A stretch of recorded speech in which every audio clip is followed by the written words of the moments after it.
वही बी वाला part reactant के जैसा बिहेव कर रहा है। तो अगर एक रिएक्शन का प्रोडक्ट दूसरे रिएक्शन का रिएक्टेंट बन जाएगा, तब इस केस में हम लोग वर्ड सीक्वेंशियल रिएक्शन बोल सकते हैं। और कुछ करना नहीं होता यहाँ पे, सिंपली बस एक जगह का जो प्रोडक्ट बना उसके टोटल मोल्स को उठा के दूसरी जगह डाल दो, टोटल मोल्स को। स्टोइकियोमेट्रिक कोफिशिएंट कुछ भी हो उससे मतलब नहीं। उसको ऐसा समझो कि जैसे मान लो मिठाई बना रहे हैं हम लोग, तो मिठाई होता है ना आजकल वो क्या काला जामुन, तो उसमें खोवा जो होता है, तो एक जगह दूध से खोवा बनाए, जितना खोवा आया सबको उठा के दूसरी जगह डाल दिए। तो उसमें क्या स्टोइकियोमेट्रिक रेशियो है कि इतना खोवा से इतना मिठाई बनता है या इतना किलो दूध से इतना खोवा बनता है, वो स्टोइकियोमेट्रिक रेशियो क्या है उससे हमको मतलब नहीं है। बट जो नेट अमाउंट आया उसको उठा के हम लोग दूसरी जगह पे पुट करके यूज कर रहे हैं। तो सीक्वेंशियल रिएक्शन में जैसे यहाँ पे a is equal to two, sorry a से 2b बन रहा, 3b से 4c बन रहा, कोई मतलब नहीं है स्टोइकियोमेट्रिक कोफिशिएंट क्या है। जैसे हम एक छोटा सा इक्वेशन लिख रहे हैं यहाँ पे, इक्वेशन क्या है मतलब जैसे अमाउंट लिख रहे हैं, मान लो ऐसा दे रखा था सवाल में कि a वाले पार्ट का 2 मोल है, तो b कितना बनेगा, तो 1:2 रेशियो है। अगर a का 2 मोल्स है तो b वाले पार्ट का 4 मोल बनेगा। और जो 4 मोल बनेगा इसको सीधा उठा के, क्योंकि मोल्स इज अमाउंट, वो एक फिक्स्ड अमाउंट है, वो अमाउंट जैसे ही बनेगा उसको दूसरी जगह अपने को यूटिलाइज करना है। तो यहाँ पे 4 मोल डालेंगे, तो 3 मोल 4 मोल बना रहा। इसका मतलब 1 मोल 4/3 बनाएगा। तो 4 मोल हम लोगों का यहाँ 4 से मल्टीप्लाई कर दो, यहाँ 4 से मल्टीप्लाई कर दो, मतलब 16/3 का फॉर्मेशन करेगा। इस तरह की चीज को हम लोग सीक्वेंशियल रिएक्शन बोलते हैं। और दूसरा एक और चीज होता है, उस चीज को हम लोग साइमल्टेनियस इक्वेशन बोलते हैं। वर्ड मेरे हिसाब से सफिशिएंट है, लेकिन इक्वेशन लिखना कैसे होता है ये चीज सीखना होगा। साइमल्टेनियस इक्वेशन, साइमल्टेनियस इक्वेशन में दो रिएक्शंस के प्रोडक्ट सेम होते हैं। मतलब जैसे ऐसा समझ सकते हैं, ए वाले पार्ट से बी प्लस सी मिल रहा और डी वाले पार्ट से सी प्लस ई मिल रहा। तो ऊपर वाले रिएक्शन में भी सी प्रोडक्ट है, नीचे वाले रिएक्शन में भी सी प्रोडक्ट है। तो इस तरह के केस में जहाँ पे दो जगह आइदर रिएक्टेंट में या प्रोडक्ट में, क्योंकि अब केमिकल इक्विलिब्रियम बढ़ लिया तो मालूम पड़ चुका है कि most of the reactions are reversible in nature. तो रिएक्टेंट बोलना या प्रोडक्ट बोलना वो अपना मन का चीज है कि हम लोग रिएक्शन को जैसा लिखेंगे उसके हिसाब से रिएक्टेंट बोलेंगे। जैसे मान लो ये चीज है, N2 वाला पार्ट H2 के साथ कंबाइन करके NH3 बना रहा, तो अगर N2 वाला पार्ट रिएक्टेंट लेके चलते हैं और H2 वाला पार्ट, तो ये प्रोडक्ट है। बट अगर रिएक्शन को उल्टा लिख दें तो NH3 रिएक्टेंट बन जाएगा। तो रिएक्टेंट का मतलब reacting species, starting material. But हम लोग जो चीज़ों को रिप्रेजेंट करते हैं, मतलब एक रिएक्शन के रिप्रेजेंटेशन में जिसको लेफ्ट में रखते हैं, हम लोग उसको रिएक्टेंट मानते हैं, भले ही स्टार्टिंग मटेरियल कुछ भी हो। बट हम लोग हमेशा एक रिएक्शन के लेफ्ट में जिस पार्ट को रिप्रेजेंट करेंगे that will be considered as reactant. इस एक चीज़ का थोड़ा ध्यान रखना है अपने को।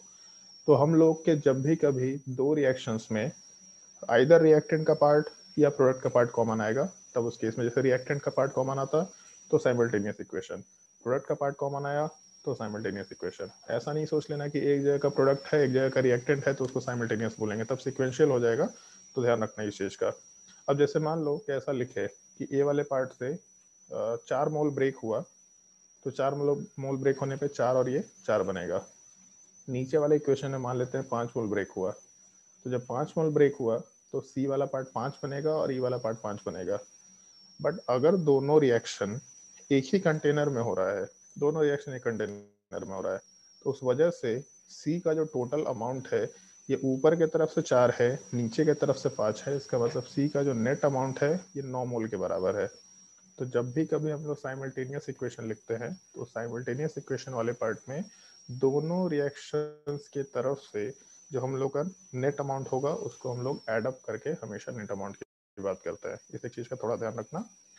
बहुत भारी सवाल बनाना होगा तो सीक्वेंशियल प्लस साइमल्टेनियस दोनों डाल दिया जाएगा। आयनिक इक्विलिब्रियम में आता है ऐसा केस, बट बहुत भारी रखना है सवाल तो साइमल्टेनियस प्लस सीक्वेंशियल दोनों को एक ही तरफ डाल दिया जाएगा, तो बहुत मजा आएगा तुम लोगों को सवाल सॉल्व करने में।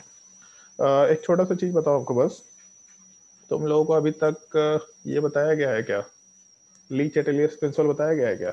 यस सर, बता दिया गया। ओके, तो जब ली चैटेलियस प्रिंसिपल बताया गया है तो एक चीज याद हो गया होगा तुम लोगों को, अभी तक पता चल गया होगा कि अगर हम लोग प्रोडक्ट का अमाउंट बढ़ा देते हैं तो रिएक्शन किस डायरेक्शन में जाता है, मतलब इक्विलिब्रियम है बैकवर्ड।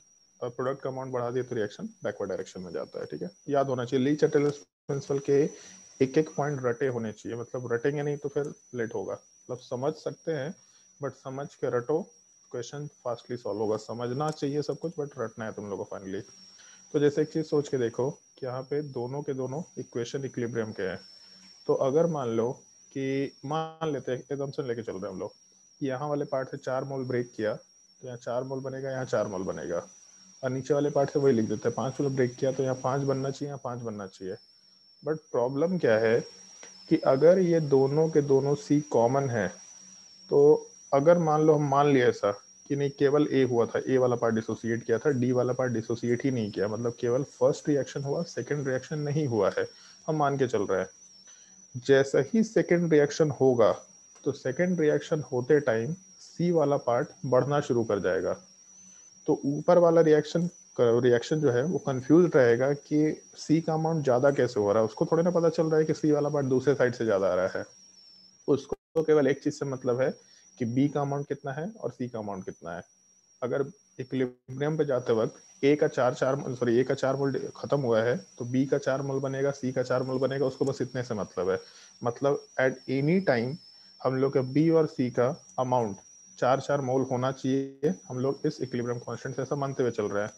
बट अगर किसी तरीके से हम लोग डी को इंट्रोड्यूस कर दें जिसके वजह से सी वाले पार्ट का अमाउंट बढ़ना शुरू हो गया, क्योंकि ऊपर वाले रिएक्शन से 4 मोल बन चुका था, अब नीचे से एक्स्ट्रा बनने की कोशिश कर रहा है, तो ऊपर वाले पार्ट के लिए सी का अमाउंट बढ़ना शुरू हो जाएगा। मतलब जैसे हम लोग अगर ऊपर वाले पार्ट में इक्विलिब्रियम कांस्टेंट लिखे केपी, तो ए वाला पार्ट सॉलिड है, ये तो रहेगा नहीं।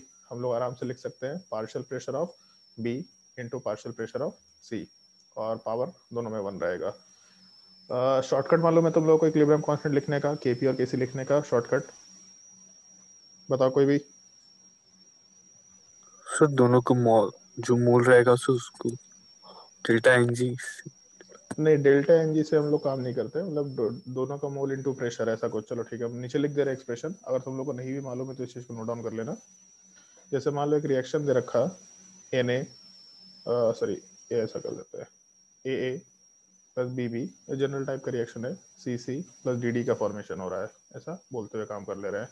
तो इस केस में अगर हम लोग के सी का एक्सप्रेशन लिखते हैं और मान के चल रहे हैं कि इक्विलिब्रियम वाले पार्ट पे सब पहुंच चुका है, अब इक्विलिब्रियम कांस्टेंट लिखना है, तो K C is equal to number of moles of C पर पावर इसका coefficient C into number of moles of D पर power coefficient D divided by number of moles of A पर power coefficient A into number of moles of B पर power coefficient B into 1/v पर power delta N. और यहाँ delta N होता है, delta n जी नहीं होता है, इस एक चीज का ध्यान रखना। शॉर्टकट है, इस शॉर्टकट को ज़्यादा फ्रिक्वेंटली यूज करना, स्कूल के एग्जाम में यूज मत करना।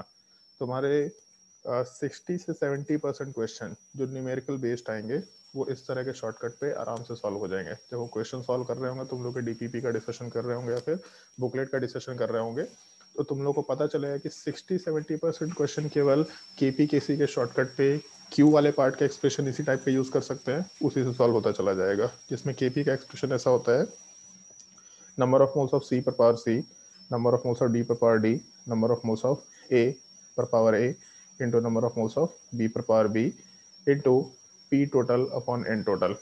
और एक चीज का ध्यान रखना है, जैसे ऊपर वाले केस में N टोटल कुछ नहीं है, बट नीचे वाले पार्ट में दे रखा है N टोटल का मतलब है total number of moles of gaseous substances. अब लोग इसमें एक गलती करते हैं कि उसमें हम लोग नॉर्मली केवल number of moles of A plus number of moles of B plus number of moles of C plus number of moles of D ले लेते हैं। बट ऐसा नहीं है कि केवल इन चारों के नंबर ऑफ मोल्स लेना है। पूरे मिक्सचर में अगर और भी कोई गैसेस प्रेजेंट है, भले ही वो इनर्ट गैस हो या कुछ और हो, उन सब को इस एक्सप्रेशन में नंबर ऑफ मोल्स टोटल में पुटअप करना होता है। ये चीज लोग ध्यान नहीं देते। जब केमिकल इक्विलिब्रियम का बहुत अच्छा अच्छा सवाल बनाएंगे, बिल्कुल एकदम एडवांस लेवल का सवाल, तब उस केस में हमेशा नंबर ऑफ मोल्स टोटल में इनर्ट गैस को डाल दिया जाता है। तो लोग उस चीज को भूल जाते हैं। मोस्टली लोगों को शॉर्टकट यूज करने की आदत है, इनफैक्ट नहीं भी यूज करने की आदत है तो भी इनर्ट गैस भूल जाते हैं। तो इसलिए ये दोनों शॉर्टकट फॉर्मूले को याद रखना, इसके बेसिस पे कैलकुलेशन करने की कोशिश करना ज्यादा बेटर होगा मेरे हिसाब से। ये सर फॉर्मूला सबको मालूम है? डेल्टा एन जी से कैसे डिफरेंट है? डेल्टा एन, एक डेल्टा मिनट एन थोड़ा। जी। डेल्टा एन वाला पार्ट जो है वो केवल जो हम लोग वहाँ एक्सप्रेशन लिखते हैं ना, delta n is equal to C plus D minus A plus B, sorry small लिखेंगे, माइनस ए प्लस बी। और डेल्टा एन जी वाले पार्ट में यही चीज होता था, बट ये केवल गैसियस कंपोनेंट्स के लिए होता था। बट अगर ऊपर वाले इक्वेशन को सोच के देखो केसी, तो केसी तो कंसंट्रेशन टर्म लिख रहे हैं, गैस हो या लिक्विड हो हम दोनों के लिए लिख सकते हैं वहाँ पे। तो यहाँ पे गैसेस कंपोनेंट तो कुछ नहीं आएगा, मतलब डेल्टा एन जी हमेशा तुम्हारे हिसाब से जीरो हो जाएगा, मतलब पूरा एक्सप्रेशन 1 हो जाएगा। तो डेल्टा एन मतलब केवल कोफिशिएंट वाले पार्ट का डिफरेंस। देखो एक्चुअल में कोई शॉर्टकट फॉर्मूला नहीं है, अगर कोई ढंग से सोचेगा तो ये फॉर्मूला डिराइव करना मुश्किल चीज़ नहीं है। हमको ध्यान है जहाँ तक, मतलब ये फॉर्मूला हम इसलिए यूज़ कर पा रहे हैं, ये जब हम अपने टाइम पे पढ़ रहे थे तो एक बुक आता था पी बहादुर, उस बुक के किसी क्वेश्चन के सॉल्यूशन में ये फॉर्मूला दे रखा था। तो उस टाइम पे हम सोचे थे कि यार ये कौन सा फॉर्मूला है, फॉर्मूला कहाँ से यूज़ कर लिया। तो फॉर्मूला कोई डिफिकल्ट नहीं है, तुम अगर ढंग से सोचो तो जैसे कंसंट्रेशन ऑफ सी पर power C into concentration of D पर पावर डी, इस टाइप से अगर हम लोग लिखते थे तो कंसंट्रेशन ऑफ सी वाले पार्ट को number of moles of C by volume of C लिख करके काम चला सकते हैं हम लोग आराम से। तो कंसंट्रेशन में जब गैसियस कंपोनेंट है ही नहीं तो डेल्टा एन जी का क्या सेंस बनता है। फिर जब हम लोग यहाँ से नंबर ऑफ मोल्स को सेपरेट करेंगे तो हर जगह वॉल्यूम कॉमन आएगा, जैसे डी वाले पार्ट के कंसंट्रेशन में number of moles of D divided by volume आएगा। तो हर जगह से वॉल्यूम कॉमन लो तो ऊपर वाले पार्ट में वी पर पावर सी प्लस डी आएगा और नीचे वाले पार्ट में ए प्लस बी आएगा। तो सी plus D minus A plus B आएगा, जिसको डेल्टा एन बोलेंगे, ना कि डेल्टा एन जी बोलेंगे। डेल्टा एन जी मतलब रिएक्टेंट और प्रोडक्ट के स्टोइकियोमेट्रिक कोएफिशिएंट का difference for gaseous components only. यहाँ पे गैसियस कंपोनेंट्स हम लोग को मतलब नहीं है, थोड़ा इस चीज का ध्यान रखना होता है। तो ये दोनों फॉर्मूला अगर नोट डाउन करना है तो कर लो, इसको रट लो, ट्राई करना क्वेश्चन सॉल्व करते वक्त इस फॉर्मूले को यूज करने का, क्योंकि जब भी कभी सवाल नंबर ऑफ मोल्स के टर्म में देगा और 60-70% सवाल नंबर ऑफ मोल्स के टर्म में देता है, तो ये फॉर्मूला बहुत इजी टू यूज होता है। कंसंट्रेशन में कन्वर्ट करेंगे, पार्शियल प्रेशर में कन्वर्ट करके फिर सवाल सॉल्व करेंगे, वो हेडेक चीज है। जब भी सवाल में नंबर ऑफ मोल्स निकालने बोला हो या नंबर ऑफ मोल्स कैलकुलेट करने बोला हो या फिर नंबर ऑफ मोल्स दे रखा हो, हमेशा ये फॉर्मूला यूज करो। मतलब इस फॉर्मूले से डायरेक्टली सवाल सॉल्व किया जा सकता है, बहुत बड़े सारे इक्वेशन, बहुत सारे एक्सप्रेशन ऐसे रिड्यूस हो जाएंगे। खैर, तो हम लोग ऊपर वाले एक्सप्रेशन पे आते हैं। ऊपर वाला एक्सप्रेशन में ऐसा दे रखा कि जो हम लोग का यहाँ पे एक्सप्रेशन दे रखा है केपी वाला पार्ट, तो केपी वाले पार्ट को अभी के लिए हम ऐसा लिख देते हैं, नंबर ऑफ, क्योंकि केपी लिखना है तो number of moles of B पर power 1 into number of moles of C पर पावर 1 इंटू पी टोटल। हमको नहीं मालूम कि टोटल प्रेशर कितना पी के बराबर है, यहाँ पे कुछ दे रखा है। अच्छा सॉरी, एक काम करते हैं, यहाँ पे ज़्यादा बेटर होगा हम लोग के लिए, यहाँ पे टोटल प्रेशर निकालने बोला है, द टोटल प्रेशर, तो हम लोग को इसकी ज़रूरत नहीं पड़ेगी, ज़्यादा बेटर है हम लोग सीधा ऐसा मान लेते हैं कि pressure of B into pressure of C, मतलब partial pressure of B into partial pressure of C. तो जैसे एक चीज़ सोच के देखो कि अगर हम लोग का यहाँ 4 मोल है, यहाँ 4 मोल है, तो आराम से यहाँ 4 और 4 पुट कर सकते हैं। पार्शियल प्रेशर ऑफ बी 4 के बराबर है, पार्शियल प्रेशर ऑफ सी 4 के बराबर है, मतलब वैल्यू 16 आना चाहिए, मान लेते हैं। बट अगर उसी रिएक्शन मिक्सचर में ये दूसरा रिएक्शन हो जाए और दूसरे रिएक्शन से ये 1 मोल भी बन जाए, सी वाला पार्ट, मतलब दूसरे रिएक्शन की तरफ से 1 मोल, ऊपर वाले की तरफ से 4 मोल बन चुका है ऑलरेडी, बट सेकेंड रिएक्शन की तरफ से 1 मोल बन गया, इसका मतलब जो सी वाला पार्ट है, पार्शियल प्रेशर ऑफ सी वाला पार्ट, ये 4 पहले से था, अभी 5 हो जाएगा, तो 4 इंटू 5 मतलब 20 आना चाहिए वैल्यू। जबकि equilibrium constant can never change अगर टेम्परेचर कांस्टेंट है तो अगर इक्विलिब्रियम कांस्टेंट चेंज नहीं कर सकता क्योंकि टेम्परेचर कांस्टेंट है, तो प्रोडक्ट का अमाउंट बढ़ने की वजह से रिएक्शन बैकवर्ड डायरेक्शन में जाएगा। तो नॉर्मली जब हम लोग नीचे वाला रिएक्शन होगा, क्योंकि नीचे का रिएक्शन अगर है तो होना तो इसको भी पड़ेगा, क्योंकि इसको भी इक्विलिब्रियम पे जाना है, मतलब सी का अमाउंट और ई का अमाउंट कुछ ना कुछ बनाना पड़ेगा, अदरवाइज नीचे का इक्विलिब्रियम नहीं आ पाएगा। तो नॉर्मली होता क्या है, जैसे तुम लोग इतना मालूम है कि जब हम लोगों का प्रोडक्ट बढ़ता है तो रिएक्शन बैकवर्ड डायरेक्शन में जाएगा।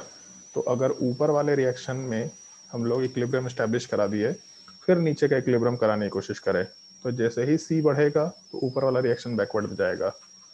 या फिर हम लोग पहले नीचे वाले एक्सप्रेशन को इक्विलिब्रियम में डाल देते हैं, मतलब फिक्स कर दे कि नीचे को इक्विलिब्रियम में डाल दो, अब उसमें ए वाले पार्ट को इंट्रोड्यूस करो। तो जैसे ही ए के तरफ से सी बनना शुरू होगा, सी का अमाउंट बढ़ेगा, मतलब नीचे का भी सी का अमाउंट बढ़ेगा, तो नीचे वाला एक्सप्रेशन बैकवर्ड डायरेक्शन में जाएगा। तो नॉर्मली होता क्या है कि सी क्योंकि दोनों जगह कॉमन है प्रोडक्ट में, तो दोनों रिएक्शंस एक दूसरे के साथ टाइम के साथ बढ़ते जाते हैं और दोनों रिएक्शंस इस तरीके से एडजस्ट करके बढ़ते हैं कि दोनों का सी का जो नेट अमाउंट है वो इक्विलिब्रियम वाले पार्ट को एडजस्ट करते हुए रहे। दोनों का नेट अमाउंट घटेगा, ए वाले पार्ट की तरफ से जो सी बना जितना बनना चाहिए था इंडिपेंडेंटली वो भी घटेगा, नीचे वाले पार्ट का भी अमाउंट घट जाया करता है। इस तरह के केस को हम लोग इक्विलिब्रियम में जब लिखते हैं तो कैसे लिखते हैं उस एक्सप्रेशन को हम नीचे शो कर रहे हैं। ढंग से समझना उस चीज को, और कहीं कोई डाउट होगा तो पूछते जाना। जैसे ऐसा दे रखा है, ए वाला पार्ट सॉलिड है, बी गैस बन रहा और यहाँ पे सी गैस बन रहा, और यहाँ पे एक्सप्रेशन में हम K1 बोल देते हैं अभी के लिए। फिर डी वाला पार्ट सॉलिड है, यहाँ से हम लोग को सी मिल रहा गैस फॉर्म में और ई मिल रहा है गैसेस फॉर्म में, और यहाँ K2 बोल देते हैं। तो नॉर्मली जैसे सॉलिड है, सॉलिड का एक्टिव मास 1 होता है, अपने काम का नहीं है, तो हम लोग नॉर्मली बस ये मान के चलते हैं कि सॉलिड से कितना अमाउंट डिसोसिएट कर गया। तो मान लेते हैं एक्स अमाउंट डिसोसिएट कर गया, हमको नहीं मालूम, बस इक्विलिब्रियम एस्टैब्लिश करने के लायक अमाउंट होगा, ये चीज मैटर करेगा, प्लस कितना अमाउंट डिसोसिएट किया ये चीज मैटर करेगा। कितना बच गया कोई काम का नहीं है, क्योंकि पहले भी एक्टिव मास 1 के बराबर है और अभी भी एक्टिव मास 1 के बराबर रहेगा। तो एक्स अमाउंट डिसोसिएट कर गया, तो जब ए का एक्स अमाउंट डिसोसिएट करेगा तो बी वाला पार्ट एक्स बनेगा, सी वाला पार्ट एक्स बनेगा, ऐसा मान सकते हैं। क्योंकि एक मोल ब्रेक करेगा तो एक मोल बनना चाहिए, तो अगर एक्स ब्रेक करेगा तो यहाँ एक्स और यहाँ एक्स बनेगा। डी वाले पार्ट में मान लेते हैं कि जब साइमल्टेनियस इक्विलिब्रियम एस्टैब्लिश हुआ, तो ये ध्यान रखना है तुम लोगों को कि अगर साइमल्टेनियस इक्विलिब्रियम एस्टैब्लिश हो रहा है मतलब ऊपर वाला रिएक्शन जितना मैक्सिमम अमाउंट दे सकता था बैकवर्ड डायरेक्शन जाने से थोड़ा कम अमाउंट देगा, नीचे वाला रिएक्शन जितना मैक्सिमम अमाउंट दे सकता था बैकवर्ड रिएक्शन जाने से थोड़ा कम अमाउंट देगा। तो इसका मतलब ये है कि हम लोग के रिएक्शन में जब वाई वाला पार्ट डिसोसिएट करेगा तो यहाँ से हम लोग का y लिखेंगे हम लोग और यहाँ पे y लिखेंगे, लेकिन ये जो x और y आया मतलब ऊपर में जो x और y है ये जितना अमाउंट इंडिपेंडेंटली बनना चाहिए उससे थोड़ा रिड्यूस्ड अमाउंट है। रिड्यूस्ड अमाउंट वाले पार्ट में रहने के बाद भी हम लोग को दिक्कत नहीं है। नेट अमाउंट हम लोग आराम से x प्लस वाई और नीचे वाले पार्ट में y प्लस एक्स मेंशन करके काम कर सकते हैं, क्योंकि हम लोग को सी वे जैसे हम लोग जैसे रिएक्शन मिक्सचर में रखे तो जो सी है वो ए के तरफ से आया कि वो डी की तरफ से आया क्या मतलब है हम लोग को, हमको बस टोटल सी से मतलब है, इधर वो ए की तरफ से आया हो इधर वो सी की तरफ से आया हो, टोटल अमाउंट से हम लोग को मतलब है। तो इस केस में जब हम लोगों का ऊपर वाले की तरफ से इक्विलिब्रियम जो साइमल्टेनियस वो हो रहा है एस्टेब्लिश हो रहा है, ऊपर वाले की तरफ से केवल एक्स अमाउंट है, नीचे वाले की तरफ से केवल वाई अमाउंट है, तो जो नेट अमाउंट चल रहा है अपने एक्सप्रेशन के लिए वो एक्स प्लस वाई के टर्म में लिखेंगे हम लोग। और जब K1 लिखेंगे तो K1 is equal to B into C, इसका मतलब x into X plus Y लिख सकते हैं। और जब K2 वाले पार्ट को लिखेंगे तो इस केस में E इंटू सी मतलब y into X plus Y लिख सकते हैं। तो एक चीज ध्यान रखना, ऑल दो जैसे इन जनरल हमेशा हम ऐसा बोल करके चल सकते हैं, इन जनरल इस तरह का एक्सप्रेशन आता है तो K1 प्लस K2 किया जा सकता है। जैसे मान लो K1 प्लस K2 करते हैं तो x into X plus Y into X plus Y लिख सकते हैं। तो यहाँ से एक चीज़ देख लो, x प्लस वाई कॉमन होगा और अगर x प्लस वाई कॉमन हुआ तो बाकी बचेगा x प्लस वाई, इसका मतलब x प्लस वाई का हम लोग होल स्क्वायर लिखते हुए काम कर रहे हैं। तो हम लोग के जो C का प्रेशर था वो x प्लस वाई के बराबर था और यहाँ पे x प्लस वाई का होल स्क्वायर लेके चल रहे हैं। इसका मतलब pressure of C is equal to X plus Y is equal to root under K1 plus K2 consider किया जा सकता है। और क्योंकि टोटल प्रेशर कैलकुलेट करने बोला है तो टोटल प्रेशर का मतलब होना चाहिए सवाल में pressure of A sorry pressure of B plus pressure of C plus pressure of E. Pressure of B कितना था x के बराबर, प्रेशर ऑफ सी कितना था x प्लस वाई के बराबर, प्रेशर ऑफ ई कितना था y के बराबर। तो यहाँ से वैल्यू हमको दिखाई दे रहा है 2 इंटू एक्स प्लस वाई। तो अगर x प्लस वाई मालूम है तो 2 इंटू एक्स प्लस वाई आराम से कैलकुलेट किया जा सकता है। साइमल्टेनियस इक्वेशन को लिखने का ये तरीका होता है, ये तरीका सीखना, मतलब ये नहीं बोल रहे कैसे समझ करके बैठ जाओ, एक बार लिख के देखो ये कैसे लिख सकते हैं। साइमल्टेनियस इक्वेशन रहा तो कैसे लिखेंगे, सिक्वेंशियल रिएक्शन रहा तो कैसे लिखेंगे, तुम्हारे बुकलेट में एक जगह दे रखा हुआ टॉपिक साइमल्टेनियस इक्वेशन या सिक्वेंशियल रिएक्शन, वो 2-3 सवाल को सॉल्व करेंगे, एक्सप्रेशन लिखने आ गया तो तुम लोगों के सामने कैसा भी एक्सप्रेशन आएगा आराम से सवाल सॉल्व कर सकते हैं। बट इस तरह के सवाल वन ऑफ द सर वहाँ पे मोस्ट। K1 प्लस K2 कैसे हो गया? K1 प्लस K2 कैसे हो गया, हम कर दिए K1 प्लस K2 इन दोनों को ऐड कर दिए। सर ऐड कैसे हो सकता है? क्यों नहीं ऐड हो सकता, दिक्कत क्या है? सर अगर दो रिएक्शन कंबाइन कर उसमें सब मल्टीप्लाई हो जाता है ना। दो रिएक्शन कंबाइन कर, हम रिएक्शन को कंबाइन नहीं कर रहे हैं, हम केवल ये दो वैल्यू को आपस में कंबाइन कर रहे हैं। मेरे पास एक वैल्यू है x into X plus Y is equal to something, y into X plus Y is equal to something. हम इन दोनों वैल्यू को हम बस केवल ऐड कर रहे हैं, रिएक्शन को हम ऐड करने बोले कि एक बार भी। तो मेरे पास दो इक्वेशन दे रखा, x into X plus Y is equal to k1, y into X plus Y is equal to k2, और इन दोनों इक्वेशन को ऐड कर दिए, केवल इन दोनों इक्वेशन को, हो गया अपना काम। ठीक है। यस। अब इसके लेवल ऑफ डिफिकल्टी और को और बढ़ाना होगा तो सीक्वेंशियल प्लस साइमल्टेनियस दोनों डाल दिया जाता है। मतलब ऐसा सवाल किया जा सकता है, जैसे मान लो ऐसा दे रखा सवाल, ए वाला पार्ट बी प्लस सी बना रहा और सी वाला पार्ट बी प्लस ई बना रहा, मान लो ऐसा सवाल दे रखा। तब उस केस में क्या करेंगे, तो इस केस में ए वाले पार्ट से जो प्रोडक्ट मिल रहा वो हम लोग का दूसरी जगह रिएक्टेंट है, मतलब हम लोग का सीक्वेंशियल रिएक्शन है, और दूसरा बी वाला पार्ट प्रोडक्ट में कॉमन है, मतलब साइमल्टेनियस इक्वेशन भी है। तो सीक्वेंशियल अलग भी हो सकता है, साइमल्टेनियस अलग हो सकता है, और दोनों का कॉम्बिनेशन भी हो सकता है। डिफिकल्टी लेवल बढ़ जाएगा, कोई दिक्कत नहीं है। आयनिक इक्विलिब्रियम में आगे जाने के बाद एक जगह पे हम लोगों को साइमल्टेनियस प्लस सीक्वेंशियल एक साथ कंसिडर करना होता है।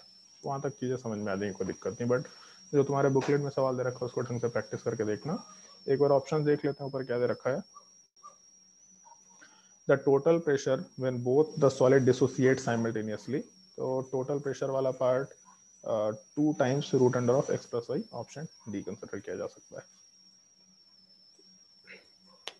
और ये सब सवाल मेंस में नॉर्मली नहीं पूछा जाता था, इसलिए जैसे लोग बोल रहे हैं ना कि मेंस का सवाल आसान होता है, मेंस का सवाल आजकल आसान नहीं रहने लग गया। ये सब सवाल एडवांस का टॉपिक था, मतलब सीक्वेंशियल रिएक्शन, साइमल्टेनियस इक्वेशन, ये सब एडवांस का ही टॉपिक माना जाता था, ये सब मेंस में था ही नहीं। बट ये सब 2019 जब से दो लास्ट जब से एनटीए पेपर कराने लगा है, तो जो 12 स्लॉट है उसमें से किसी 4 स्लॉट में केमिस्ट्री का लेवल बहुत अच्छा होता है, तो इस तरह का सवाल उसमें पूछा जाता है। जो लोग भी बोलेगा कि नहीं हम केवल मेंस का तैयारी करेंगे, उनका मेंस सब अच्छा नहीं होने वाला, डिपेंड करेगा कि उनकी किस्मत कैसी है। मैथ्स फिजिक्स आसान होगा तो केमिस्ट्री भारी, मैथ्स केमिस्ट्री भारी होगा तो फिर फिजिक्स आसान हो जाएगा, इस तरीके से चल सकता है। और कोई डाउट है किसी को तो बताओ, और अगर डाउट नहीं है तो फिर हम लोग रेजोनेटिंग स्ट्रक्चर वाले पार्ट को ड्रॉ करने का सर सारा का कौन सा सारा। आसान रहेगा तो ज्यादा अच्छा रहेगा? कौन सा? सब्जेक्ट आसान आएगा तो ज्यादा अच्छा रहेगा।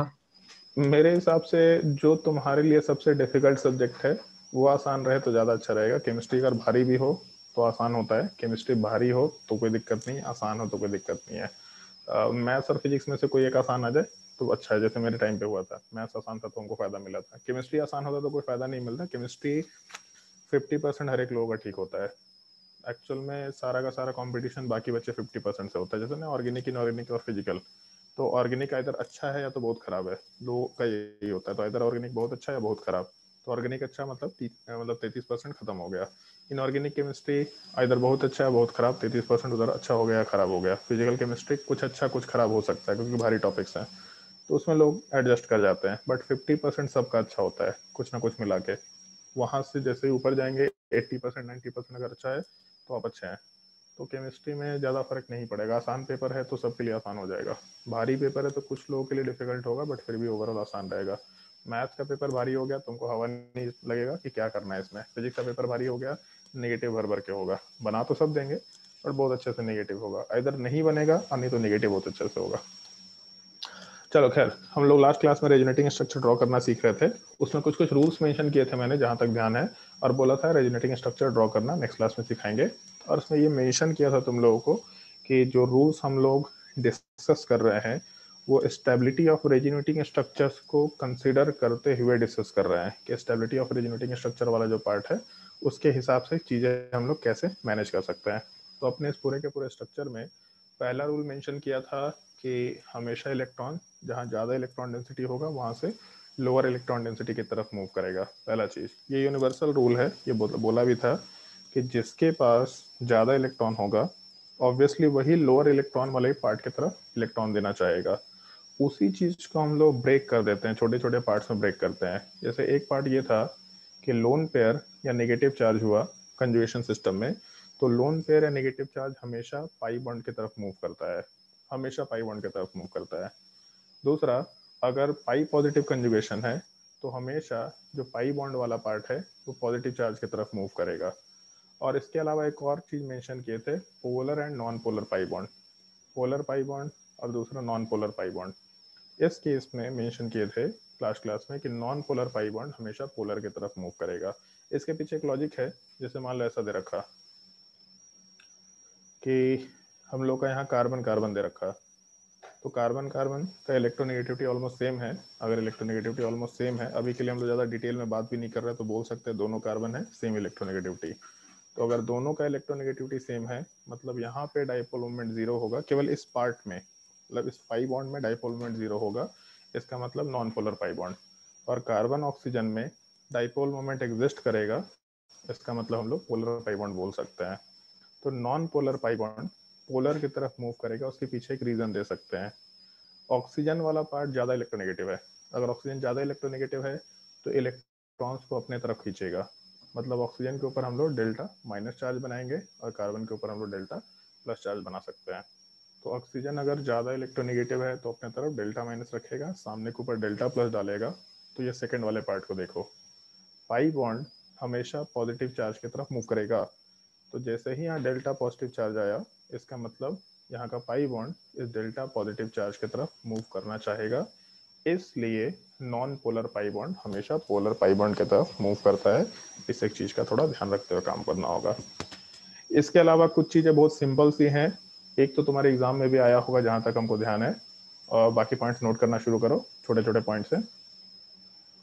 पता नहीं शायद लिखवा दिए कि नहीं लिखवा, हमको याद नहीं इसलिए लिखवाते चले जा रहे हैं। The total number of pi electrons will always remain constant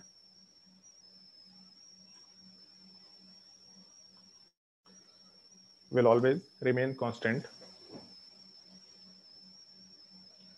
in all the resonating structures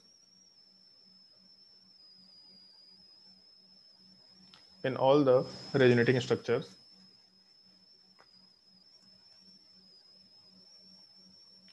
total pi electrons हमेशा कांस्टेंट रहेगा। और पाई इलेक्ट्रॉन का डेफिनेशन शायद मेंशन किया था तुम लोगों को, जो भी पाई इलेक्ट्रॉन्स या जो भी lone pair negative charge conjugation का पार्ट होता है उसको हम लोग पाई इलेक्ट्रॉन में काउंट करते हैं। इसको आगे भी मेंशन करेंगे, बट अभी के लिए पॉइंट ध्यान रखना है केवल, टोटल पाई इलेक्ट्रॉन हमेशा कांस्टेंट होगा। या फिर एक काम करो, यहाँ पे थोड़ा सा और एक्स्ट्रा भी ऐड कर लो, total pi electrons and total charge, जितना पॉजिटिव चार्ज है या जितना नेगेटिव चार्ज है वो नेट पॉजिटिव चार्ज हर जगह बराबर होगा, नेट नेगेटिव चार्ज हर एक रेजोनेटिंग स्ट्रक्चर में बराबर होना चाहिए। चार्ज और पाई इलेक्ट्रॉन कभी भी चेंज नहीं कर सकता। The total number of pi electrons and total charge will always remains constant in all the resonating structures.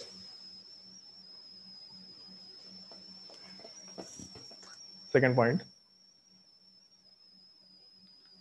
position of sigma bonds will not change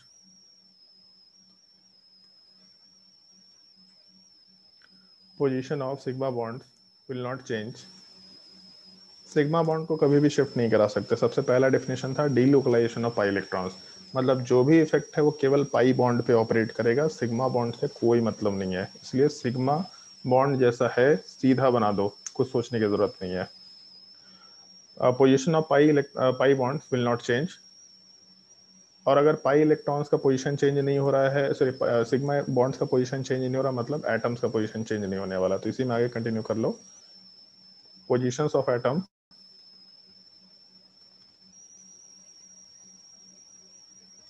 will not change as well।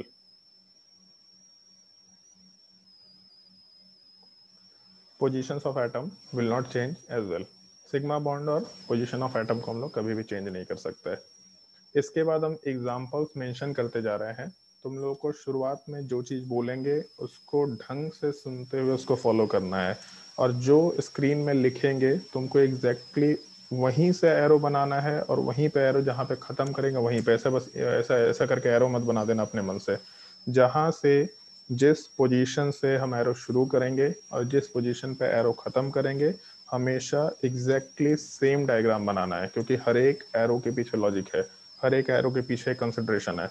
लोग उसको ignore करके चलते हैं, बस resonating structure बनाना सीख लेते हैं, but जैसे ही थोड़ा भारी टाइप का रेजोनेटिंग स्ट्रक्चर आता है फिर कंफ्यूज करना शुरू करते हैं। तो इसलिए बेसिक पार्ट थोड़ा ढंग से सीखना है, जैसा स्ट्रक्चर लिखने की कोशिश करेंगे, जो जो चीज़ें बोलेंगे एग्जैक्टली वैसे ही फॉलो करते हुए चलना है। एक और छोटा सा कन्वेंशन है जो तुमको बुक्स वगैरह में मिल जाएगा। अगर कभी भी दो इलेक्ट्रॉन्स मूव कर रहे होते हैं तो दो इलेक्ट्रॉन्स के लिए हम लोग हमेशा कर्व्ड एरो में ये कंप्लीट एरो मेंशन करते हैं। कंप्लीट एरो मतलब पूरा का पूरा ऐसा एरो मेंशन करते हैं।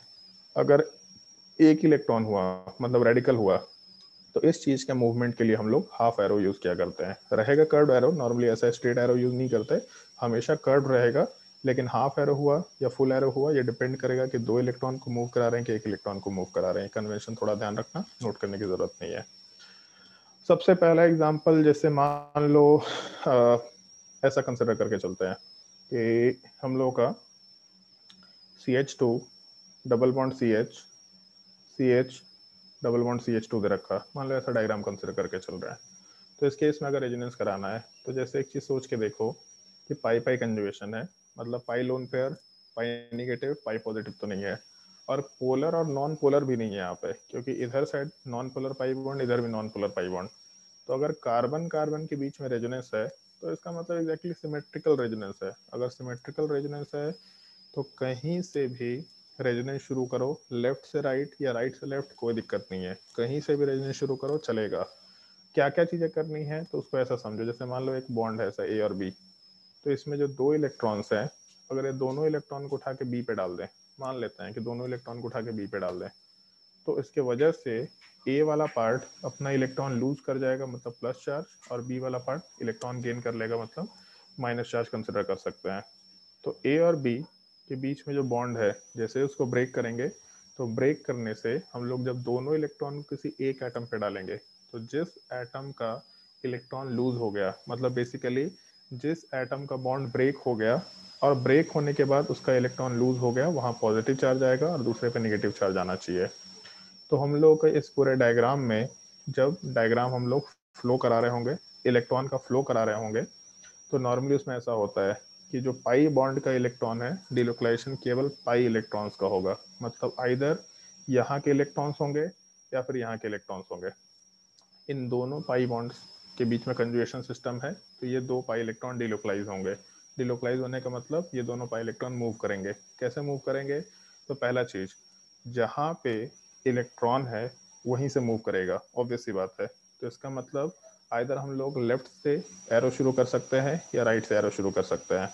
जहाँ इलेक्ट्रॉन है एग्जैक्टली वहां से, ऐसे नहीं कि इस एटम से शुरू कर दिया, जहाँ इलेक्ट्रॉन है वहीं से एरो बनाएंगे, क्योंकि जहाँ इलेक्ट्रॉन है वहीं से वो मूव करेगा।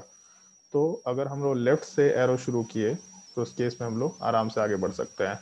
अब इसके बाद दो चीजें हो सकती हैं, जैसे जब भी कभी एक पाई बॉन्ड तुरंत दूसरे पाई बॉन्ड में कन्वर्ट हो जाएगा, तो उस केस में हम लोग हमेशा एक पाई बॉन्ड को दूसरे सिग्मा बॉन्ड के ऊपर शिफ्ट होता हुआ दिखाते हैं। जैसे ऐसा है यहाँ पे एक पॉसिबिलिटी ये है कि हम लोग इसको इस कार्बन पे डाल दें, जैसे यहाँ डाले थे A और B वाले पार्ट को, कि बॉन्ड को ब्रेक करके B पे डाल दिया। तो एक पॉसिबिलिटी कि इलेक्ट्रॉन को उठा करके कार्बन पे डाल दिए, एक ये पॉसिबिलिटी, और दूसरा इसको उठा के बगल वाले बॉन्ड पे डाल दिए। तो जब बॉन्ड पे डालेंगे मतलब पाई बॉन्ड बन रहा है, जब कार्बन एटम पे डालते मतलब केवल बॉन्ड को ब्रेक करके एक जगह डाल दिया। तो अगर हम लोग यहाँ पे जब शिफ्टिंग करा रहे होंगे तो इस केस में ऐसा कर सकते हैं कि पहले एटम को मतलब बॉन्ड को ब्रेक करके कार्बन एटम पे डाला, तो ऐसा कुछ स्ट्रक्चर होता है CH2 CH CH double bond CH2, क्योंकि राइट साइड में कुछ हुआ ही नहीं था तो उसको वैसे ही छोड़ दिया। जिसका बॉन्ड ब्रेक हो गया, डबल बॉन्ड था, एक बॉन्ड ब्रेक हो गया तो कार्बन के ऊपर प्लस चार्ज और दूसरे के ऊपर माइनस चार्ज, ऐसा बना सकते हैं। और इसके बाद फिर हम लोग आगे मूव कर सकते हैं। लेकिन नॉर्मली बगल वाले एटम्स के ऊपर इस तरह का ऑपोजिट चार्ज बहुत अनस्टेबल होता है, काफ़ी अनस्टेबल होता है। अगर कोई और ऑप्शन नहीं है तो बनाओ, बट अगर और कोई ऑप्शंस हैं तो इस तरह का स्ट्रक्चर नहीं बनाएंगे हम लोग। मतलब अगर यहाँ से बॉन्ड को ब्रेक करके कार्बन पे डालते ये स्ट्रक्चर बन सकता है, कोई दिक्कत नहीं है, लेकिन क्योंकि ये अनस्टेबल नेचर का है तो इसको बनाएंगे नहीं हम लोग। तो दूसरी पॉसिबिलिटी वर्कआउट करते हैं हम लोग। दूसरी पॉसिबिलिटी ये हो सकता है कि हम लोग का CH2 double bond CH CH double bond CH2 है। इस बार हम लोग पाई बॉन्ड को उठा के सीधा बगल वाले बॉन्ड पे शिफ्ट कर रहे हैं। जैसा ऊपर बोला था कि आइदर एटम पे शिफ्ट करो पाई बॉन्ड को ब्रेक करके, या फिर पाई बॉन्ड पे शिफ्ट करो। तो अगर हम लोग एटम पे शिफ्ट किया तो अपना काम अच्छा नहीं हो पा रहा, तो इसलिए हम लोग उस पॉसिबिलिटी को रिजेक्ट कर दिया। जब इसको उठा के बगल वाले बॉन्ड पे शिफ्ट करेंगे तो एक चीज सोच के देखो कि CH2 है यहाँ पे, फिर CH, वापस से CH, और यहाँ पे CH2, केवल सिग्मा बॉन्ड दिखा रहे हैं। अगर यहाँ पे पाई बॉन्ड होता पहला चीज, तो इस केस में ये जो कार्बन है, इसको रेड से हम हाईलाइट कर रहे हैं, ये जो कार्बन है इसका 4 बॉन्ड बना हुआ है, लेफ्ट के कार्बन के साथ, राइट के कार्बन के साथ 2 बॉन्ड, और हाइड्रोजन के साथ 1 बॉन्ड, मतलब ऑलरेडी इसका 4 बॉन्ड कंप्लीट है। अगर हम लोग का इलेक्ट्रॉन उठ के सिग्मा बॉन्ड पे आ रहा, मतलब यहाँ पाई बॉन्ड बना रहे हैं हम लोग, कार्बन 5 बॉन्ड तो बना नहीं सकता, तो अगर इलेक्ट्रॉन उठ के इधर आएगा, 5वां बॉन्ड बन रहा होगा, तो इस सिनेरियो में जब एक बॉन्ड एक्स्ट्रा बन रहा है तो फिर पाई बॉन्ड को ब्रेक भी करना पड़ेगा। मतलब अगर इस कार्बन के ऊपर एक बॉन्ड बनने की टेंडेंसी में है तो इसके अपने खुद के पाई बॉन्ड को ब्रेक कर रहे होंगे हम लोग। तो ब्रेक करने का मतलब इसको ब्रेक करके हम लोग आगे कहीं जगह नहीं है तो एटम के ऊपर डाल सकते हैं। तो एक चीज अब ध्यान रखना, जब भी एक पाई बॉन्ड के शिफ्टिंग की वजह से पाई बॉन्ड को ब्रेक करना पड़ता है, तो जो ब्रेक किया हुआ बॉन्ड है वो हमेशा एटम पे जाएगा। जब शिफ्टिंग होगा तो शिफ्टिंग होकर के वो हमेशा बॉन्ड पे जाएगा, बट किसी के शिफ्टिंग के वजह से अगर किसी पाई बॉन्ड को ब्रेक करना पड़ रहा है तो हमेशा वो ब्रेक करके हम लोग बॉन्ड को ब्रेक करके एटम पे डालेंगे। तो अपने स्ट्रक्चर में पहला स्टेप हम लोग ये मेंशन करेंगे, और ये हमेशा लिखना है तुम लोग को, ये स्टेप के बिना आगे के स्ट्रक्चर्स मत बनाना, शॉर्टकट मत यूज करना। बहुत सारे लोग शॉर्टकट यूज करते हैं, उनको आगे जाके दिक्कत होगा। पहला स्टेप ये लिखेंगे कि पाई बॉन्ड शिफ्ट होकर के बगल वाले बॉन्ड पे गया, जिसकी वजह से कार्बन 5 बॉन्ड बना रहा था, तो अपना पाई बॉन्ड ब्रेक करके बगल वाले एटम पे डाला। अब इस पूरे चीज से होगा क्या, इससे स्ट्रक्चर में कैसे जाएंगे? पहला काम, एरो बनाओ।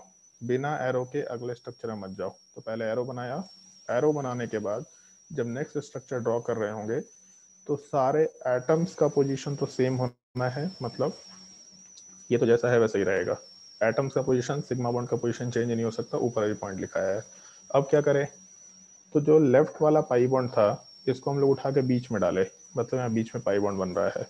अब उसके अलावा क्या हुआ, तो जो राइट साइड का पाई बॉन्ड है इसको ब्रेक करके हम लोग कार्बन के ऊपर डाले, तो इसका मतलब यहाँ पे नेगेटिव चार्ज आना चाहिए। जैसा ऊपर लिखा था कि ए और बी के बीच में अगर पाई बॉन्ड है, इसको ब्रेक करके यहाँ डाले, तो ए और बी के बीच में एक सिंगल बॉन्ड रहेगा, यहाँ माइनस चार्ज आएगा और यहाँ पे प्लस चार्ज आएगा। तो जब बॉन्ड ब्रेक करके किसी एटम के ऊपर डाले तो वहाँ पे माइनस चार्ज आएगा, तो इस कार्बन पे माइनस चार्ज तो आ गया, कोई दिक्कत नहीं है। बट यहाँ प्लस भी आना चाहिए था। बट प्रॉब्लम क्या है कि जब प्लस आ रहा था तो तब आ रहा था जब कंप्लीटली उसका इलेक्ट्रॉन लूज हो रहा था। यहाँ पे एक्चुअल में इलेक्ट्रॉन लूज नहीं हो रहा, उसको ढंग से समझो। इस टाइप का चीज हुआ है कि 2 इलेक्ट्रॉन्स थे, एक लेफ्ट वाले कार्बन का, एक राइट वाले कार्बन का। यहाँ पे भी 2 इलेक्ट्रॉन्स थे, एक लेफ्ट वाले पार्ट का, एक राइट वाले पार्ट का। हुआ क्या था कि यहाँ का जो दोनों इलेक्ट्रॉन है ये उठ करके कार्बन पे गया, तो यहाँ नेगेटिव चार्ज आ गया। और उसके अलावा ये दोनों इलेक्ट्रॉन उठ करके इस कार्बन पे आ गया या इस बॉन्ड पे आ गया। तो नॉर्मली ऐसा बोल सकते हैं, पहला चीज, कि हम लोगों का जो सबसे राइट का दोनों इलेक्ट्रॉन्स था ये उठ करके कार्बन पे गया, तो ये दोनों इलेक्ट्रॉन्स को यहाँ से हटा दिए, यहाँ पॉजिटिव चार्ज आया। अब उसके बाद ये जो सबसे लेफ्ट वाले कार्बन का इलेक्ट्रॉन है ये यहाँ गया, ताकि इसका पॉजिटिव चार्ज खत्म हुआ, और जैसे ही पॉजिटिव चार्ज खत्म हुआ एक इलेक्ट्रॉन की वजह से, तो ये दोनों आपस में कंबाइन करके पाई बॉन्ड का फॉर्मेशन कराए। तो जब भी कभी हम लोग शिफ्टिंग करा रहे होंगे तो एक बार ध्यान रखना कि कितने बॉन्ड्स हैं बेसिकली उस एटम के ऊपर। अगर कार्बन के ऊपर 4 बॉन्ड दिख रहा है तो पॉजिटिव चार्ज का कोई सेंस नहीं बनेगा। हम लोग उसको इस तरीके से याद रख सकते हैं कि जिस एटम का बॉन्ड ब्रेक हो रहा है वहाँ पॉजिटिव चार्ज जाएगा, जिसका बॉन्ड ब्रेक नहीं हो रहा वहाँ कोई चार्ज नहीं जाएगा, और जिसके ऊपर बॉन्ड ब्रेक होकर के आ रहा वहाँ नेगेटिव चार्ज। जैसे ऐसा समझ सकते हैं कि इस पूरे स्ट्रक्चर में हम लोग अगर चार्ज देना शुरू करें तो पहले लेफ्ट वाले कार्बन का बॉन्ड ब्रेक हो गया, पहले 4 बॉन्ड था, एक पाई बॉन्ड ब्रेक हो गया, तो जिसका बॉन्ड ब्रेक हुआ उससे पॉजिटिव चार्ज। बीच वाले कार्बन पे टोटल 4 बॉन्ड है, लेफ्ट है या राइट है उससे मतलब नहीं, बट 4 बॉन्ड है, अभी भी इसमें 4 बॉन्ड है। फिर सेकंड बीच वाले कार्बन के ऊपर 4 बॉन्ड है, नीचे भी 4 बॉन्ड है, तो इसका बॉन्ड ब्रेक हो रहा था लेकिन कहीं से बन गया। तो बॉन्ड अगर इफेक्टिवली ब्रेक नहीं हुआ मतलब कोई चार्ज नहीं होगा, और जब बॉन्ड ब्रेक करके इसके ऊपर इलेक्ट्रॉन्स आए तो यहाँ पे नेगेटिव चार्ज आराम से मेंशन कर सकते हैं। तो जब हम लोग का इलेक्ट्रॉन मूव करेगा तो इलेक्ट्रॉन मूव करने से हम लोग इस तरीके से चार्ज बना सकते हैं।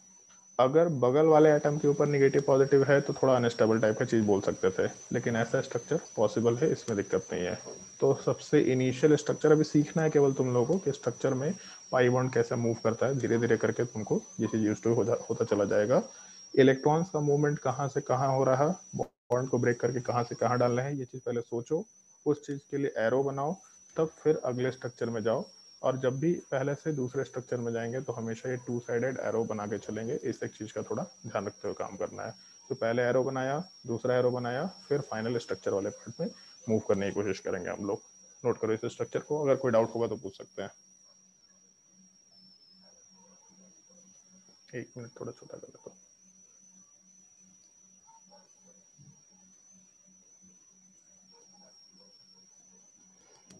नोट करो स्ट्रक्चर।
यहाँ तक के पार्ट में अगर किसी कोई डाउट है तो पूछ सकता है। ऑल्दो अभी केवल स्ट्रक्चर बनाना सिखा रहे हैं, डाउट होना नहीं चाहिए, बट स्टिल अगर कोई डाउट है तो पूछ लो।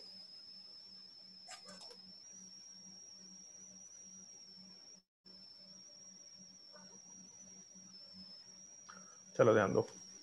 एक और एग्जांपल दे दीजिए ना प्लीज। आएगा आएगा, अभी बहुत सारे एग्जांपल आएगा, अभी टेंशन मत लो, एक एग्जांपल में काम नहीं चल रहा।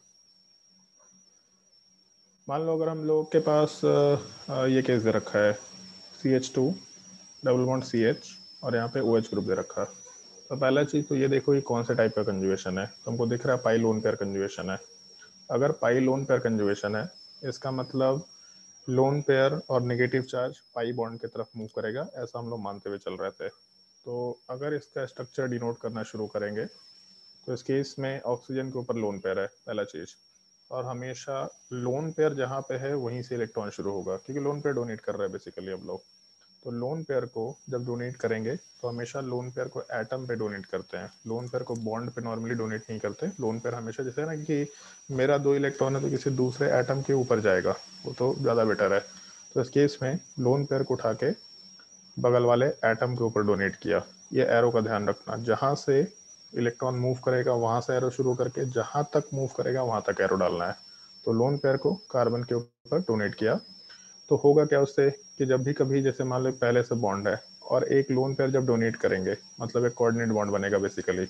तो जब कोऑर्डिनेट बॉन्ड बन रहा है मतलब कार्बन के ऊपर पांचवा बॉन्ड बन रहा है, तो पांचवा बॉन्ड तो बना नहीं सकते, इसका मतलब यहाँ से बॉन्ड को ब्रेक करके हम लोग एटम के ऊपर डालेंगे।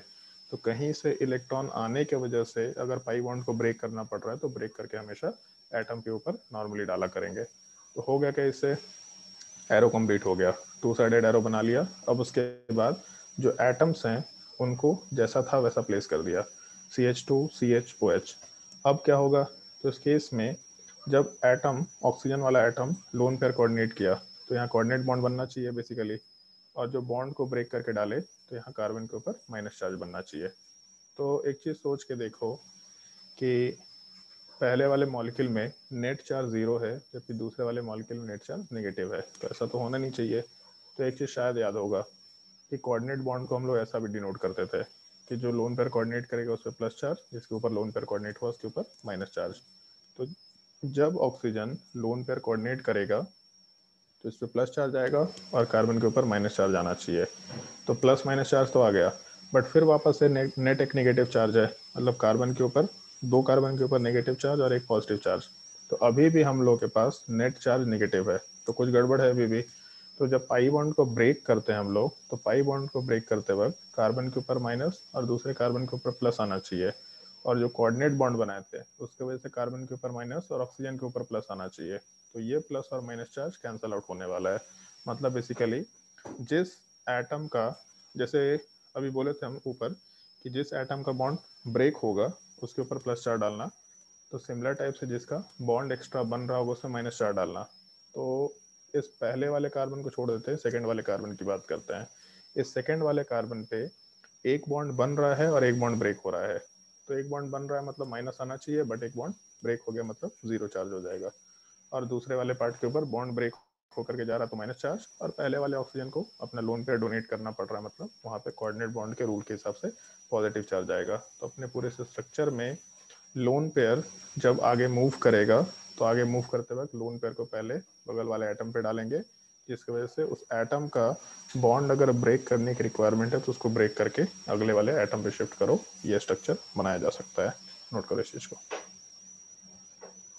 अब इस तरह के हर एक कंजुगेशन सिस्टम से रिलेटेड एक एक एग्जांपल फ्री रेडिकल को छोड़ के, और उसके अलावा फिर हम लोग बाकी और भी टाइप्स के एग्जांपल्स की बात करेंगे।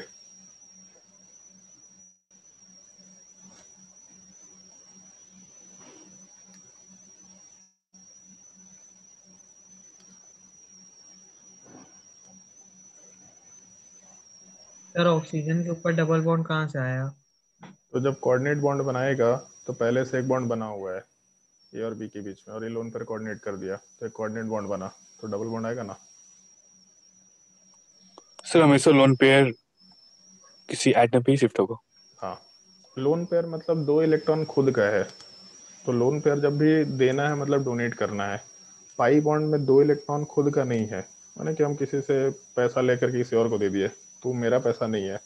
अगर मेरा पैसा है तो मेरा पैसा है, तो हम अगर किसी को देंगे तो एक ही पर्सन को देंगे। जब किसी से लेकर के किसी और को देंगे तो बेसिकली हम एक जगह से दूसरी जगह एक्सचेंज कर रहे हैं। तो पाई इलेक्ट्रॉन जब शिफ्ट होगा तो एक जगह से दूसरी जगह इलेक्ट्रॉन एक्सचेंज हो रहा है एक तरीके से। और जब लोन पेयर कहीं शिफ्ट हो रहा है तो बेसिकली लोन पेयर डोनेट कर रहा है कोई एटम, तो इसलिए एक एटम से शुरू होगा, एक एटम पे खत्म होगा।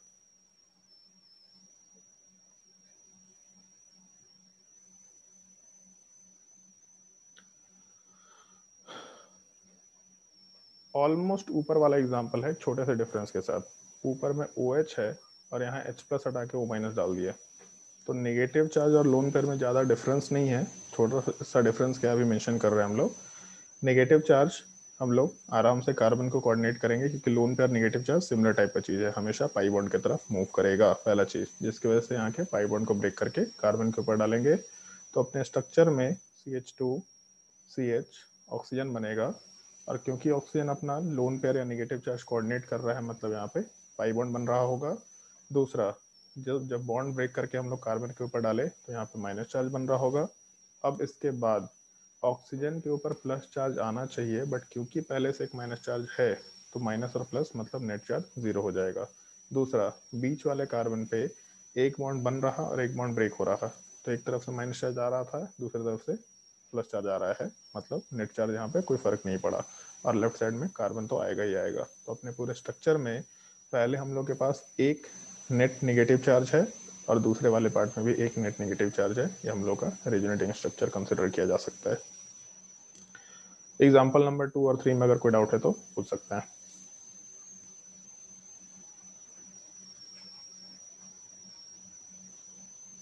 और स्ट्रक्चर्स बनाने वाले पार्ट में जो भी क्वेश्चंस वगैरह तुम लोग को कंसिडर करने देंगे, प्रैक्टिस करने देंगे, हम सजेशन देंगे कि सब लोग अपना अपना स्ट्रक्चर चेक करवा लेना हमसे, पहले खुद से बनाना, छापने की जरूरत नहीं है, खुद से सीखने की कोशिश करो। अगर ये चीज़ सीख लिया, इसका लॉजिक सीख लिया, सोचने का ऐसा ही क्यों कर रहे हैं, क्या दिक्कत है यहाँ पे, नहीं समझ आ रहा, डाउट क्लास लो, 1-on-1 डाउट क्लास लो, 1-on-2 डाउट क्लास लो, मुझे कोई दिक्कत नहीं है।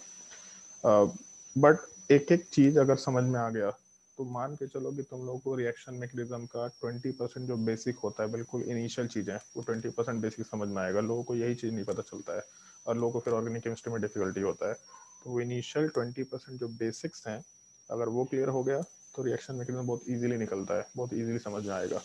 तो उस चीज़ को समझना है तो रेजोनेंस के लॉजिक को समझने की कोशिश करो।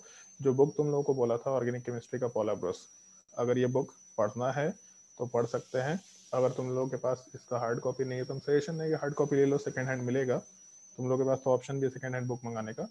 तो आइदर ये बुक ले लो और नहीं तो सॉफ्ट कॉपी से पढ़ सकते हो। तो सॉफ्ट कॉपी से पढ़ने में मज़ा नहीं आता है, हम सजेशन नहीं कि हार्ड कॉपी से पढ़ो, ताकि एटलीस्ट एक बुक तो हो तुम्हारे पास पढ़ने के लिए।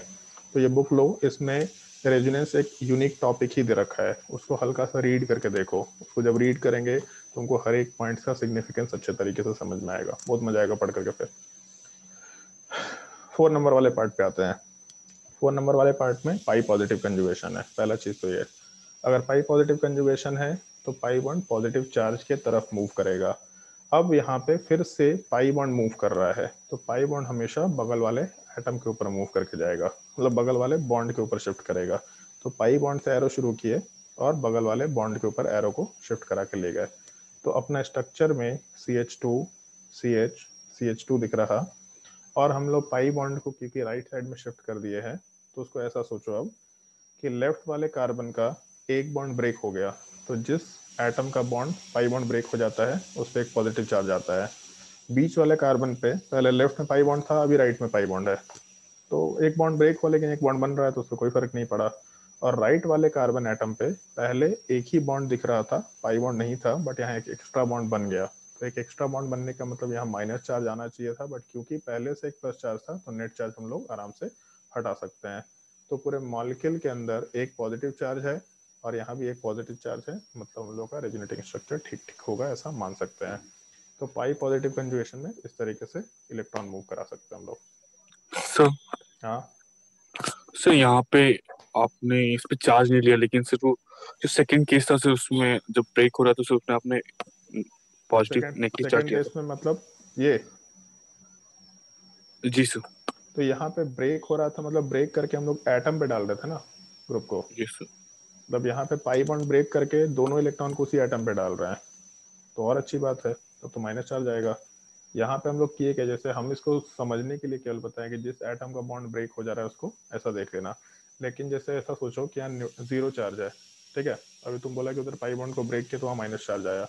वहाँ पे जब हम लोग पाई बॉन्ड को ब्रेक कर रहे थे तो एरो का डायरेक्शन देखो, दोनों इलेक्ट्रॉन को उठा के हम लोग उस एटम पे डालने की कोशिश कर रहे हैं, तो एक अपना इलेक्ट्रॉन आया, एक दूसरे का भी इलेक्ट्रॉन लेके आ गया, तो इफेक्टिवली एक माइनस चार्ज आ गया।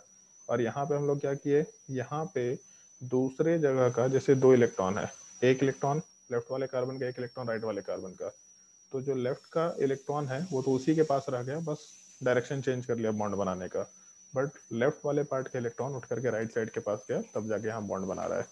तो जो इलेक्ट्रॉन यहाँ पे गया उसके वजह से यहाँ 0 चार्ज आ गया, तब वो बॉन्ड का फॉर्मेशन कर पा रहा है।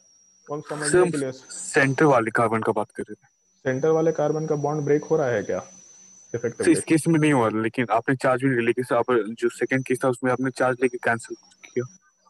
चार्ज लेके हम कैंसिल समझने के लिए किए थे। यहाँ पे इस सेंटर वाले कार्बन का बॉन्ड ब्रेक हो रहा है क्या, नो सर। मतलब एक बॉन्ड बन रहा है, एक बॉन्ड ब्रेक हो रहा है, तो जो बॉन्ड बन रहा था उसके वजह से माइनस चार्ज आना चाहिए था, जो बॉन्ड यस ब्रेक हो रहा है उसकी वजह से प्लस चार्ज आना चाहिए था, तो नेट चार्ज क्या हो जाएगा?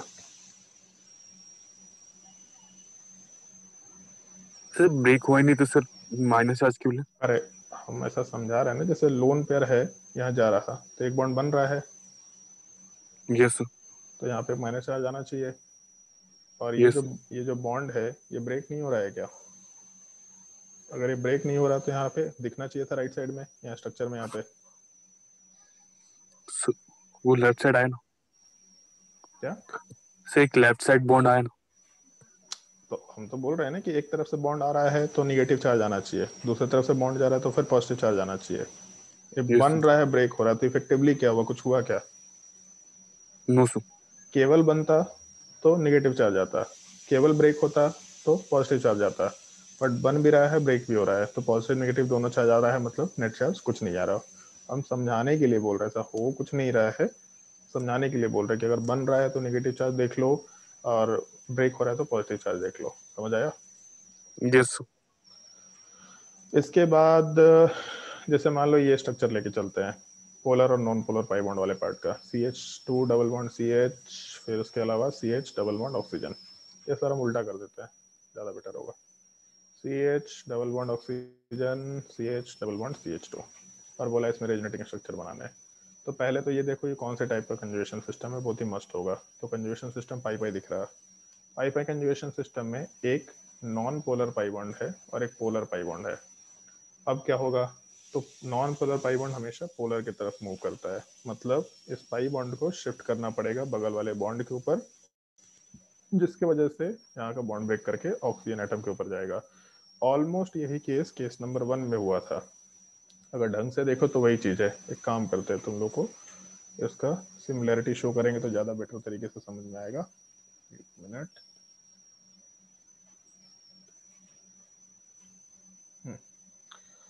देखो यहाँ पे इस स्ट्रक्चर वाले पार्ट को अगर कंसिडर करें हम लोग, तो स्ट्रक्चर वाले पार्ट में यहाँ पे जो CH2 है, एक काम करते हैं इसको हम ऑक्सीजन कर देते हैं। एक मिनट, कहाँ गया?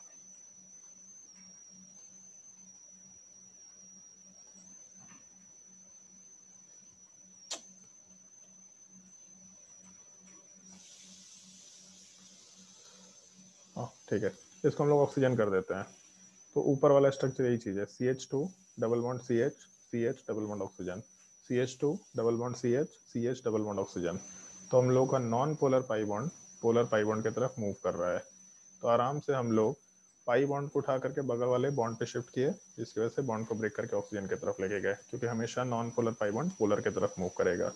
तो लेफ्ट से राइट जाओ, राइट से लेफ्ट जाओ, कोई दिक्कत नहीं हो। तो मॉलिक्यूल देखने का नजरिया है, हम लोग पेन को फ्रंट ऊपर से नीचे देख रहे हैं, उल्टा देख रहे हैं, अपनी मर्जी है, जैसा देखना देख सकते हैं। तो यहाँ से हम लोगों का जो सबसे लेफ्ट वाला पाई बॉन्ड था, ये उठ करके सेंटर में गया, जिसकी वजह से हम लोग बॉन्ड को ब्रेक करके आराम से ऑक्सीजन के ऊपर डाले। तो इसका जो अगला स्ट्रक्चर है वो जैसे बना हुआ था ऊपर, एग्जैक्टली वैसा ही बनना चाहिए। मतलब बेसिकली हम लोग पूरे स्ट्रक्चर में ऑक्सीजन यहाँ से CH CH2 लिख सकते हैं। अब उसके बाद क्या करें, तो बॉन्ड को हम लोग शिफ्ट करके बीच में डाले थे, जो सबसे बीच वाला कार्बन था उस पर एक बॉन्ड शिफ्ट होकर के आ रहा था, मतलब यहाँ पे एक पाई बॉन्ड बनेगा। राइट वाले पार्ट का जो हम लोग का पाई बॉन्ड है वो ब्रेक कर गया, मतलब यहाँ पॉजिटिव चार्ज आएगा। ऑक्सीजन के ऊपर बॉन्ड ब्रेक करके आया, मतलब यहाँ नेगेटिव चार्ज आएगा। जिस कार्बन को मार्क कर रहे हैं, इस कार्बन पे जितना बॉन्ड पहले था नहीं बॉन्ड है, मतलब कोई चार्ज नहीं आएगा, और इसके बगल वाले पार्ट पे भी जितना बॉन्ड पहले था उतना ही आ गया, मतलब बॉन्ड के ऊपर कोई चार्ज नहीं आएगा। ये हम लोग का रेजोनेटिंग स्ट्रक्चर कंसिडर कर सकते हैं। अगर ये स्ट्रक्चर तक समझ में आ गया होगा तो ठीक है, नहीं आया होगा तो जो भी डाउट है पूछते चले जाना। और अभी ये स्ट्रक्चर्स रिपीट होंगे तो कोई दिक्कत नहीं है, ऑल टाइम हो रखा है, बट ठीक है, कोई दिक्कत नहीं है। यहाँ तक के स्ट्रक्चर्स में अगर कोई डिफिकल्टी किसी को तो पूछ सकता है।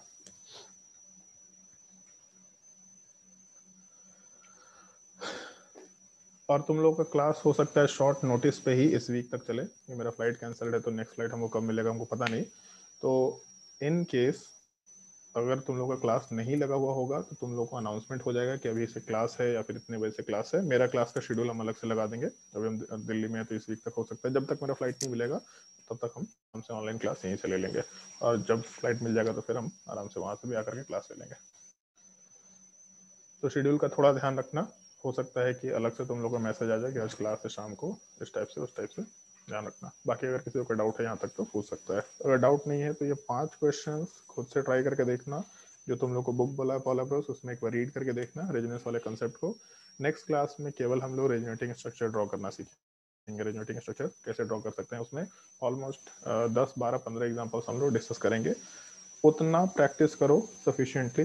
तो तुम लोगों को सेम क्वेश्चंस प्रैक्टिस करो, खुद से लिखने की प्रैक्टिस करो कि इसको हम लोग खुद से लिखें विथ लॉजिक कि कैसे हो रहा है, यहीं पे इलेक्ट्रॉन क्यों जा रहा है, अगर इलेक्ट्रॉन यहाँ जा रहा है तो उससे क्या फर्क पड़ रहा है। एक एक पार्ट अगर सोच सोच के काम करे और टाइम देना उसमें, अगर एक एक पार्ट सोच सोच के काम करे तो तुम लोग को बहुत सारा लॉजिक अपने आप समझ में आने लग जाएगा कि रेजोनेंस कैसे वर्क करता है। ऑर्गेनिक केमिस्ट्री में एक रिएक्शन दूसरे रिएक्शन के साथ कैसे वर्क करता है। जैसे 10th क्लास में तुम लोगों ने एक रिएक्शन पढ़ा था, ईस्ट्रिफिकेशन रिएक्शन, याद तो सबको होगा ही। ऐसा कुछ रिएक्शन दे रखा होता है, हम लोग का जो कार्बोक्सिलिक एसिड है, वो कार्बोक्सिलिक एसिड वाला पार्ट एक अल्कोहल के साथ रिएक्शन करता है और प्रोडक्ट में ईस्टर का फॉर्मेशन कराता है, ईस्टर के साथ साथ वाटर का फॉर्मेशन कराता है। तो इस केस में होता क्या है नॉर्मली कि जो अल्कोहल वाले ऑक्सीजन के ऊपर लोन पेयर है, ये इस कार्बन पे जाता है। तो आज हम लोग मेंशन किए थे कि यहाँ वाले पार्ट में डेल्टा माइनस, यहाँ डेल्टा प्लस होगा, तो इसके वजह से ऑक्सीजन अपना लोन पेयर इस कार्बन के ऊपर डालता है, जिसकी वजह से यहाँ से इस पूरे OH ग्रुप को हटाया करते हैं हम लोग। कैसे हटता है वो हम लोग आगे पता चलेगा।